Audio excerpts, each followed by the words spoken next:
Hello friend, welcome to my channel. स्वागत है हमारे यूट्यूब चैनल पे।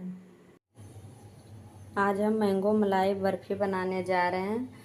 टेस्टी सुपर यूनिक मैंगो मलाई बर्फ़ी बनाने के लिए यहाँ पर मैंने लिए हैं 3 पके हुए आम। इस मिठाई के लिए आपको बढ़िया सा मीठा पका आम होना चाहिए।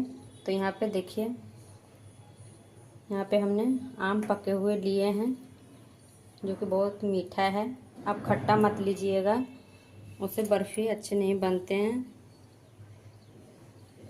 तो पहले हम इस तरीके से इस भाग को काट के हटा देना है।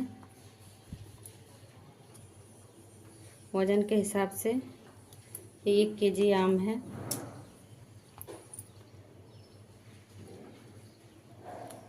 देखिए, यहाँ सारे आम को हमने काट के हटा लिए हैं।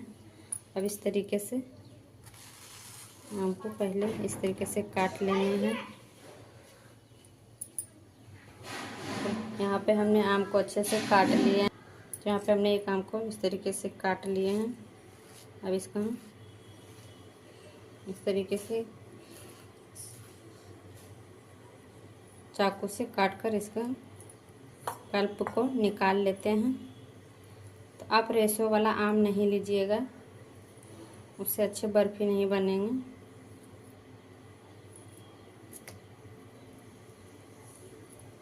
तो इस तरीके से चाकू की मदद से हम सारे पल्प को हम निकाल लेते हैं। तो यहाँ पे हमने सारे आम का पल्प को निकाल लिया है इस तरीके से काट कर। अब इसको हम मिक्सी का जार में डालकर इसको हम पीस लेते हैं। तो यहाँ पे 1.5 कप के करीब आम का पल्प निकला है टोटल। अब इसको मिक्सी का जार में डालकर इसको पीस लेते हैं।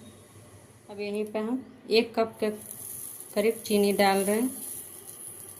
तो आप मीठा अपना अकॉर्डिंग के हिसाब से डाल सकते हैं, कम या ज़्यादा कर सकते हैं।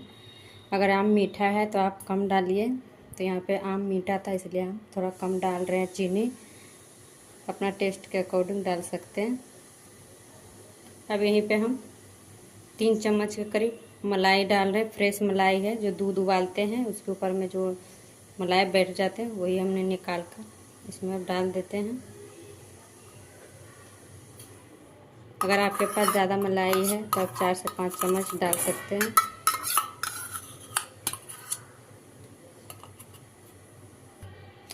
अगर आपके पास मलाई नहीं है तो आप स्किप भी कर सकते हैं। अब इसको हम पीस लेते हैं। तो यहाँ पे हमने इसको अच्छे से पीस लिए हैं इस तरीके से। तो यहाँ पे हमने पीस के तैयार कर लिए हैं कुछ इस तरीके से। अब इसको हम साइड में रखते हैं। अब बनाने का तैयारी करते हैं। तो गैस पे हम कढ़ाई चढ़ा लेते हैं। चूल्हे पे हमने कढ़ाई को चढ़ा दिए हैं। अब इसमें हम न तेल न घी डालेंगे। अब इसमें हम सारे आम का पल्प को कढ़ाई में डाल देते हैं।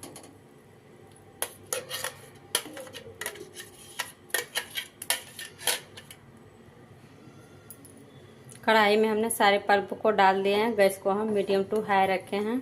अब इसको हम चलाते हुए अच्छे से पकाएंगे। तो यहाँ पे हमने कढ़ाई में सारे पल्प को डालकर अच्छे से चला लेते हैं। गैस को हमने मीडियम ही रखे हैं।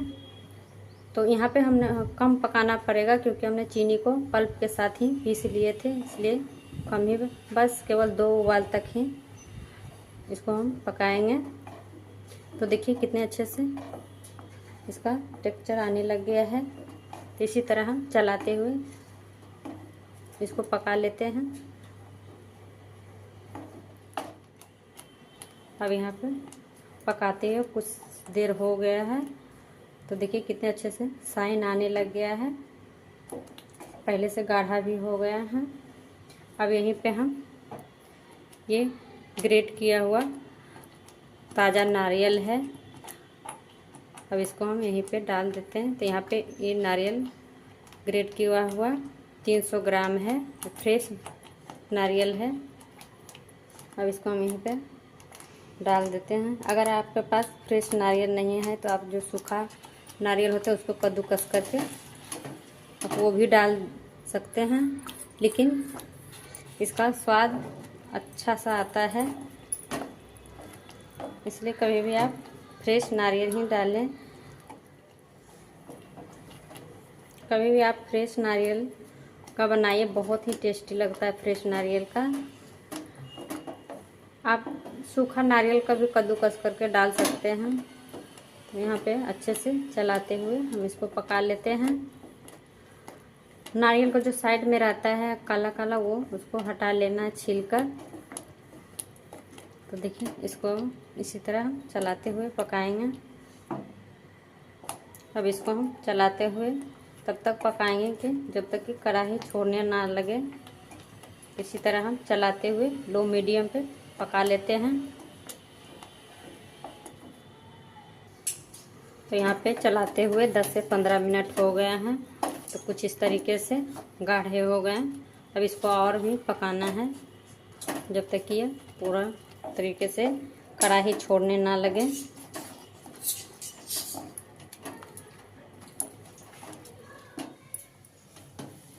तो यहाँ पे चलाते हुए कुछ इस तरीके से गाढ़े हो गए हैं।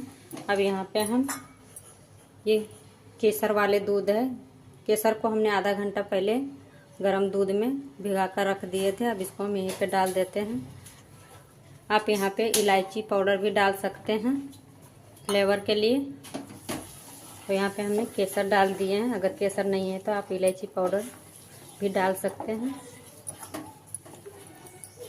अब इसी तरीके से अच्छे से चलाते हुए पका लेते हैं। अब इस तरीके से हम हाथ में लेकर चेक कर लेते हैं। तो देखिए हाथ में नहीं चिपक रहा है, अच्छे से बन भी रहा है। तो तैयार हो गया। अब इसको हम गैस को बंद कर देते हैं। एक थाली में हम इसको निकाल लेते हैं। तो यहाँ पे हमने एक थाली लिए हैं। अब इसको हम तेल से ग्रीस कर लेते हैं इस तरीके से। आप तेल या घी से कर सकते हैं। तो यहाँ पे हमने तेल लिए हैं।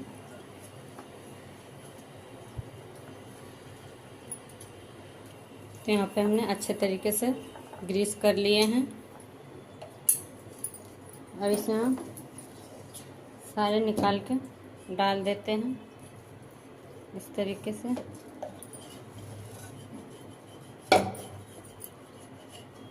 तो यहाँ पे थाली पे हमने सारे निकाल लिए हैं। अब इस तरीके से कलछी से फैला लेंगे चारों तरफ।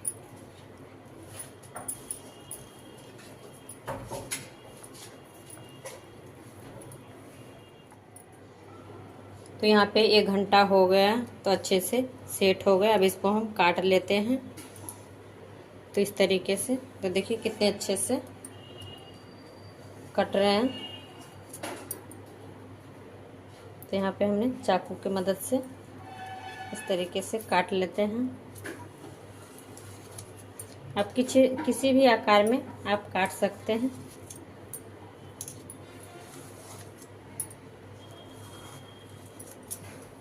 इस तरीके से हमने काट लिए हैं। तो यहाँ पे हम बर्फी का शेप देंगे।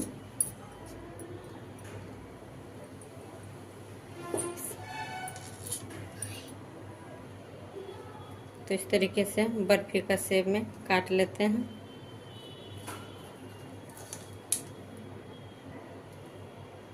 तो यहाँ पे हमने बर्फी का शेप से काट लिए हैं। अब इसको हम निकाल के दिखाते हैं। तो यहाँ पे हमने अच्छे से चाकू की मदद से काट लिए हैं। तो कुछ इस तरीके से कट कर तैयार हुआ। हम छोटे छोटे पीस में काटे हैं। आप बड़े भी पीस में काट सकते हैं। तो देखिए कितने अच्छे बने हैं। तो यहाँ पे हमने एक प्लेट में इस तरीके से निकाल लिए हैं। तो फ्रेंड, अगर हमारी वीडियो पसंद आए तो लाइक शेयर सब्सक्राइब ज़रूर कीजिएगा। Thank you.